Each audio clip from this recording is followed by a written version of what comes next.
Hey everybody, this is Greg, and the first thing I want to say is happy holidays. And here in the United States, we're saying happy Thanksgiving.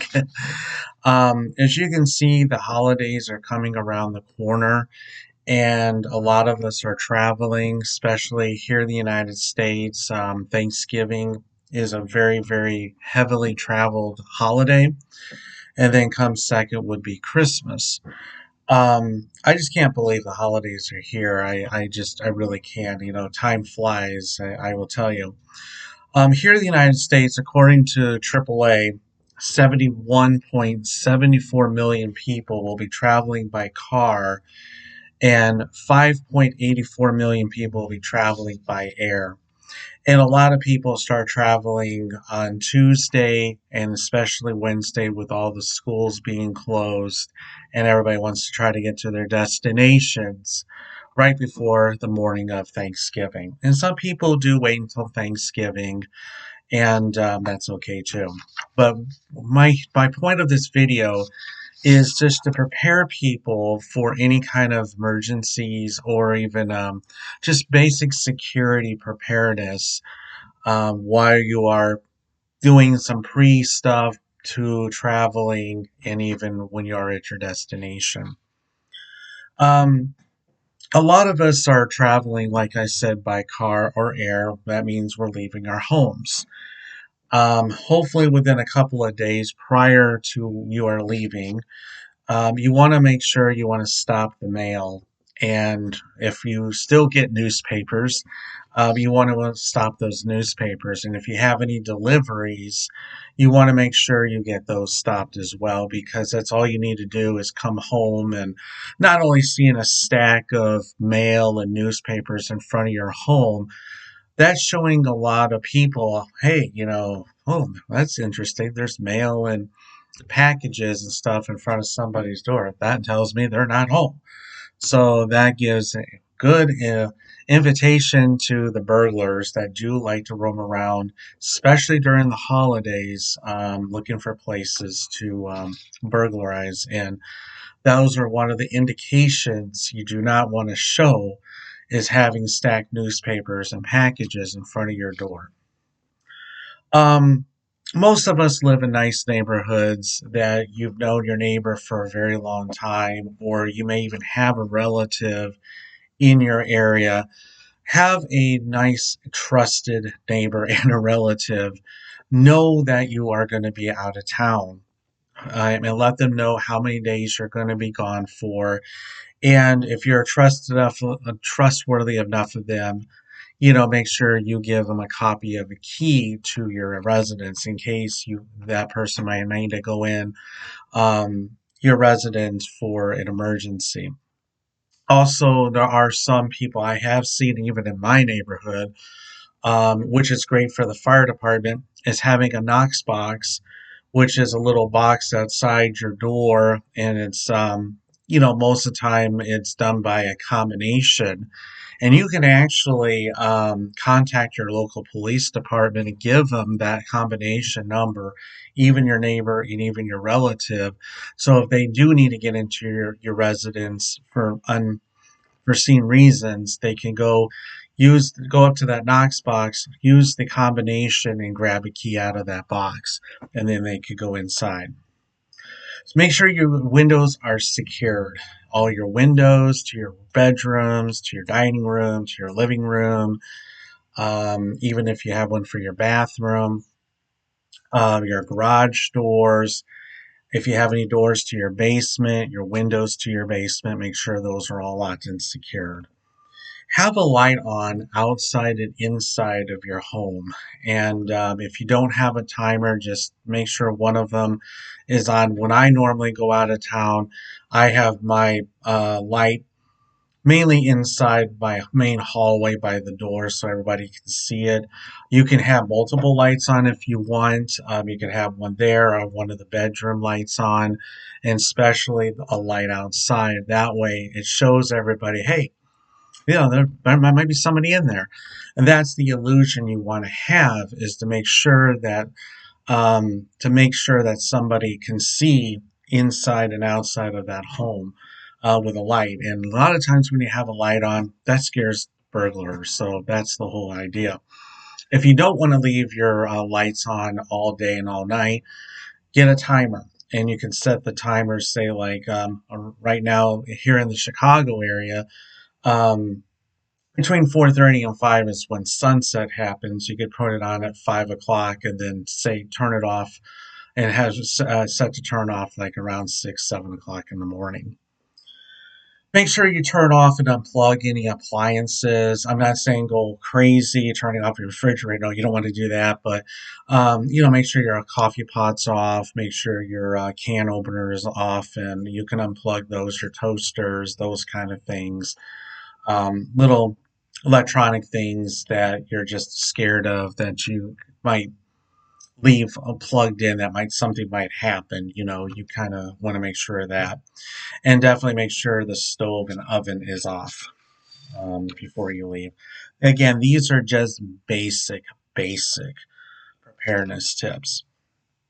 um, Now we're going to go into different little areas like air, hotel, car, and going back to cooking, and then that will be it for this video. And my future videos, I will actually take each one of these and go through a lot of detail. So this is just a basic detailed video. Um, when you are traveling by car, and I know, like I said earlier, 71.74 million people, now that's a lot, will be traveling by car this year. And I don't know where people are going. They might be going 5 minutes. They might be going 20 minutes. They might be going 2 hours. They might be 3 hours. Um, Being here in Chicago, I know a lot of people travel up north to Wisconsin. They'll go east to Indiana, go west to Iowa, south towards like Missouri, um, and down Kentucky, Tennessee, Arkansas, down that direction. And it might take a couple of hours. If you're one of those type of people that like to travel from East Coast to West Coast or West Coast to East Coast, and that's going to take a few days, I recommend you listen to these tips. Make sure you have an emergency kit with you. And I mentioned that in one of my videos, and I will make another updated video about that. Is make sure you just have emergency kit with you in your vehicle, and that is, just make sure you have blankets, some extra clothes, some food, some water, basic tools, and tools to your vehicle if you have a flat or any kind of faulty mechanical issue that you might need to repair, and definitely blankets if you're going to travel in some areas where it's going to be freezing cold. You might be stranded. I know there's been reports of some snowstorms brewing. They're not sure exactly where it's going to be. It sounds like it's going to be more out to the northeast. And basically, you want to make sure you have all that stuff ready and prepared in case you do get stranded. That's all you need to do is go somewhere and, oh, now I got stranded, go into your relatives for dinner and or even coming back. So again, make sure you have that emergency kit with you. Keep an eye on the weather. Some of you might be traveling tomorrow, Wednesday. Today, keep an eye on the weather. What's the weather going to be like in your destination? Look at the weather of your travels. We all got cell phones now. Check your apps. Get those weather alerts. If you don't have those, get a weather radio. Bring that with you. Anything that you can have that will give you alerts and updated information on the weather. And keep in touch with your family and friends, even though the ones that you're traveling, and even ones that are still back at home, and let them know your route of travel, um, and let them know of your destinations. Make a phone call. If you got like a 4 or 5 hour drive, make a phone call like every couple hours or so, and just let them know where you are, even a text. I mean, a text even works, and let them know exactly your location so that way they can kind of follow you as you go as your route.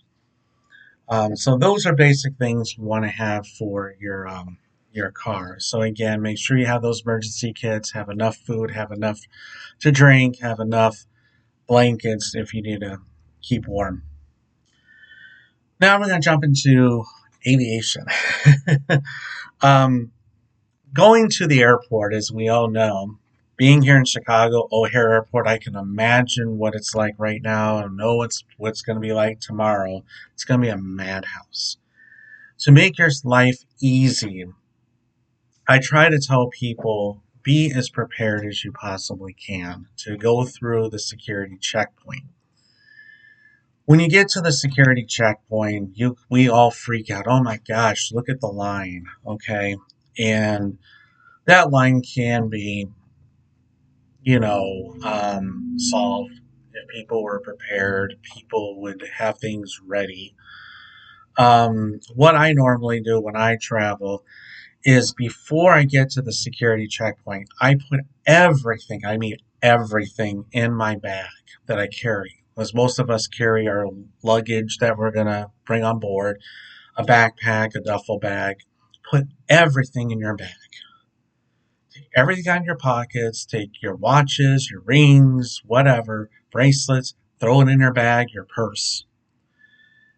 And the only thing you have in your pocket is your boarding pass and your state issued ID. Okay, passport, state ID, driver's license, um, and have that ready. And that's all I got when I go through the security checkpoint. That's all you need. As soon as you show that information to the agent, then you come through, and as soon as you get to the conveyor belt, okay, I just take out my laptop, put it in a bin, shove it, my bag, my shoes come off, my belt's off, boom, I'm done. And it's kind of sad when you're sitting here watching people struggling, trying to get all this done, everything, and that's what slows the line and even slows you down. So that to me is a good preparedness, tip. If you want to get to the line quick, is just be prepared, know what to bring. Also, if you don't know what to bring on board, um, some people haven't flown for a while or they don't fly very often. Things change. Always go to the TSA website and go to their website and they'll tell you exactly what you can bring, what you cannot bring on board, how much liquids and all that stuff. Or it could just be like me. Don't worry about that stuff. Once you get through security, go to the air. Once you're inside the terminal area, then go shopping at the gift shops and you're ready and set. um, just trying to make things easy for you because I know going through the airport is very stressful. Once you're in the airport, be aware of your surroundings. I know everybody's hustling and bustling and everything. No one's paying attention. Don't leave your bags unattended. Don't leave your laptop. Oh, I gotta use the restroom. I'll be right back. And all of a sudden, you've got this laptop sitting here unattended. I mean, yeah, that's kind of basically a come and get me kind of a thing. Don't do that. Bring your stuff with you everywhere you go. I know it's a hassle, especially if you're by yourself. You've got family members with you and, take turns going to the restroom or grabbing something to eat. But if you're by yourself, always, always bring everything with you. Don't leave anything behind. Um, while boarding the aircraft and you're walking to your seat, look around you of all the different emergency exits. And as soon as you're going through first class, going through wherever you're sitting in coach or whatever, just take note mentally where your emergency exits are. And of course, flight attendants always will tell you, and I use this quote a lot, they might be behind you. So always look behind you because you never know there could be exits behind you with even windows. Every aircraft is different configuration.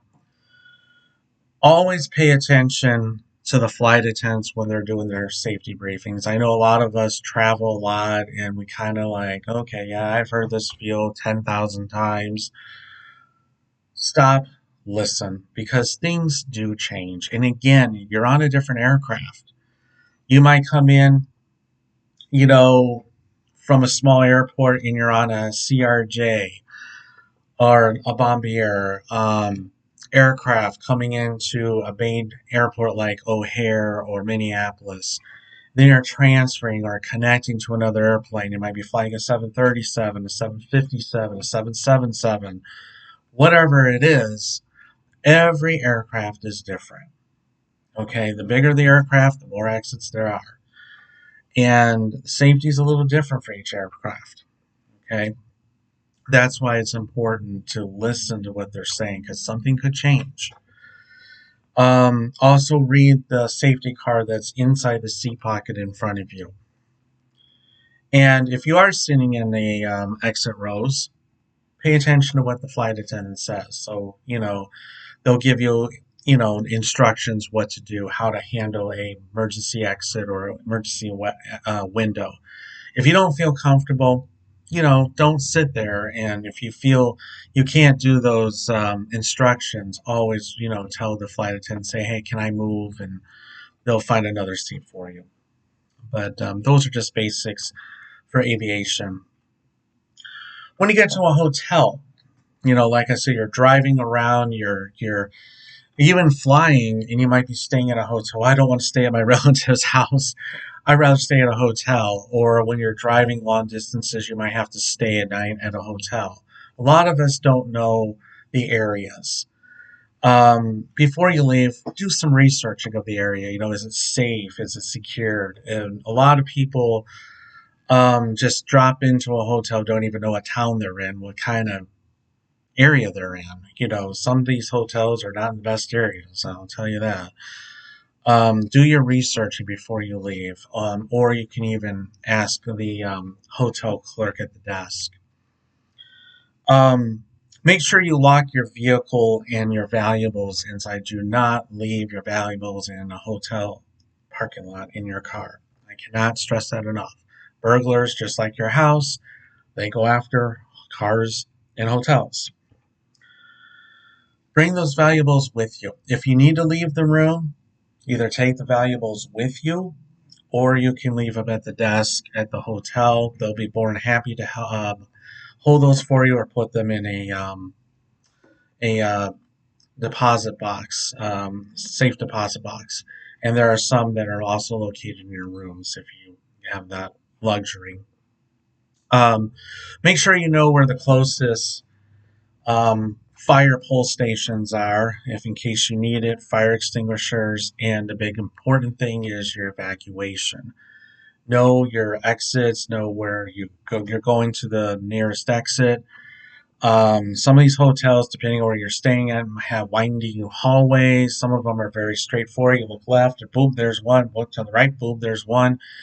And know your evacuation. And most hotels will have a thing on the back of the door that will tell you just basic fire preparedness procedures, and they'll show you exactly how to evacuate and exit out the hotel. Also, if you have a large family, make sure you have a meeting place. You're at a hotel, have a meeting place if something does happen. Establish a meeting place. Oh, there's a restaurant right across the street. We'll meet there if something happens. Establish that when you get to the hotel. Have a plan in place when you're traveling with children, with your pets, physically challenged, and handicapped, because that becomes a whole different issue when if something would happen like a fire in a hotel. May not be able to use elevators. So if you have somebody that's wheelchair bound, how are you going to get them out? How are you going to get them down the steps? And I recommend if you have somebody that's in a wheelchair or can't walk very well, contact the desk. Let the desk know. And if something does happen, the desk clerk or some employees in the hotel will come out and help you when it comes to evacuation. So again, notify the hotel. Always try to bring emergency kit with you. Again, you're traveling by car, you'll have that with you. Utilize that if you need be. And also, if you're traveling with pets, have one for them as well. So you got all that taken care of. Now we're coming down to the cooking. We all love to cook, I know. Um, do not use turkey fryers indoors. I cannot stress that enough. There's so many people that still do that. And something happens, kaboom, there goes your turkey fryer, there goes your home. Place the turkey fryer on a hard surface away from flammable or any materials that will burn outside, away from the home. If you got a driveway long enough, put it out there, away from cars, away from trees, away from home. Um, you don't want to be close to anything like that. Do not put a frozen turkey in a turkey fryer. That's how it starts. Make sure it's thaw enough. If it does catch on fire, place the lid. They do sell now these fire blankets where you can throw a fire blanket on and it's really easy. Just throw it on and extinguish it, or use a fire extinguisher. I would actually, if you're going to have a turkey fire, always have a fire extinguisher handy in case you need it. Um, if you do use the stove or oven and you're using grease and something goes out of control and you end up with a fire, grease fire, do not put water on it. Do not put water on it. You can either use baking soda, not baking powder, baking soda, or use a fire extinguisher and automatically call the fire department and evacuate the house. These are just basic procedures from security to emergency preparedness, evacuation to a fire that I just throw together to help you, your family, be safe. I will have more videos down the road that will go through very thoroughly in detail of all these different things. These just something that I just threw in to put in your mind as you're traveling. I don't want anybody to sit here and just go, have this fear. I want everybody to have fun with your family or your friends with the holidays, but always have this in the back of your mind if something does happen, because emergencies do strike unexpectedly at any given time, any time of day, any time of year, any time of month, whatever, and you want to be prepared. I will have another video made for in the next few days or so regarding Christmas, what to do. Somewhat similar to what I just did here, a little bit more detail, and then we're going to add like Christmas trees. We'll add decorations and stuff like that into the video. But as for now, here in America, happy Thanksgiving to all of you. Have a safe one and have fun. Have great times. Take these things seriously, and if you do, you should be okay. But now you're prepared for anything that might happen. Again, happy Thanksgiving to everybody, and we'll see you in another video.